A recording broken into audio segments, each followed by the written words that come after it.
We are good. G'day Bruce. Hey Andy. G'day everyone else. Bruce, I want to talk to you about time versus energy in our classrooms. So thinking about kind of matching the components of our lessons, so it just says here, matching your lesson components and segments to the appropriate time and energy of the lesson. So down the bottom we're just working on a sample 1 hour lesson, 60 minutes. We're working on energy, and you can see my little creativity of energy levels rising as we go up. And we're working on the teacher walks in the door at this point, obviously. So based on the discussion amongst all the teachers this morning, this is roughly what they think the energy levels of the classroom, this blue line kind of running through here. And we've had some analogies, if you will, of different types of drinks that might be being consumed, if you like, by the students, or that we want them to be consuming, to reflect kind of the energy levels that are there, but also to reflect what kind of segments we're going to be using in that time. This model will help us with classroom management. So often we get our kids going nuts and we're trying to do a prayer time, or kids sitting there bored out of their brain and we're trying to get a game going. Like, it just doesn't match. So the reason why often it doesn't match is we're not reading the energy levels well of our students. So we need to read them well and plan accordingly. So when they walk in the door, you might be doing, and there's a number of different things that some teachers are doing, but they're going to be, it's almost like they've drunk a can of V. So they're going nuts. They are on that energy drink, and they run in the door, and they're pretty excited from whatever else they've just come from, except if it's maths. And you might be introducing a big idea for the day, idea for the lesson. You want to do that quickly, succinctly, and clearly. You might be doing a clip, like a big high energy kind of clip, or a piece of music or something like that, or a game. The game might actually come around the roll call, so you might use the roll call to play games, sort of name and introduction games with the students. And you might be also then leading into the recapping and praying, I guess. So recapping what happened in the last lesson and praying for the lesson for the day. At this point you want them to be drinking some orange juice, so not some V but some orange juice, and then leading them into some iced tea. Now, that's not to say that iced tea is a weak drink and the Bible is weak, but quite the contrary. We want them to be in not a reflectionary zone, that's later on, but more in just a clear mind zone. Often students are at their most attentive in the early part of the lesson, and definitely in the early part of the day.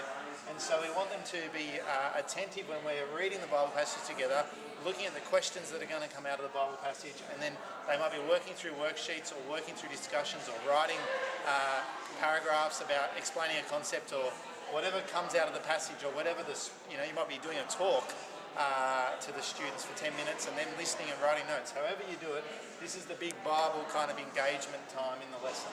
Then you're moving into, you want to give them a sort of a shot of coffee, a little espresso, and leading them into, at this point they might need a little bit of a wake up if they're not quite engaged, although mostly they will be engaged, but we want to still wake them up a little bit further and re-engage them. That's a key word, re-engage, and perhaps look at a clip to do with the topic, perhaps a question and answer time that's already coming out of the passage and discussion that you've been, the topics we're talking today. You might be doing an activity, so it might be a creative puzzle to do with the topic for the day. It might be a piece of artistic kind of activity, whatever. Might be a drama. Drama's quite helpful at this point. So give them the shot of coffee, get them into doing those activities that are, I guess, other teaching methods to do with the core passage and topics for the day. Then give them some tea, and then give them some hot chocolate, and lead them into reflection time. So reflecting, okay, what have we learned today? What does it mean for our lives? That kind of stuff. So that's this reflection application period. At this point, they're looking towards the last 10-15 minutes of the period going, when's the bell going? So obviously they're drinking Coca-Cola.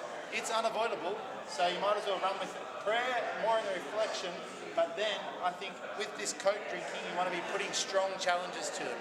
So leading out of the application, putting strong challenges. Guys, if you don't know Jesus, you should get to know. If you're not reading your Bible, you should do that.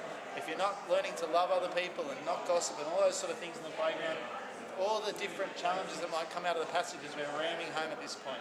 We're also doing our promotions for youth group. We're thinking about different things that are happening in our church, different events that might be happening, promotions for lunchtime group in the schools, breakfast clubs, getting the Christian kids in the classroom kind of just jogging their memory of the things that are coming up, but also the non-Christian seeking kids saying, look, there are other options.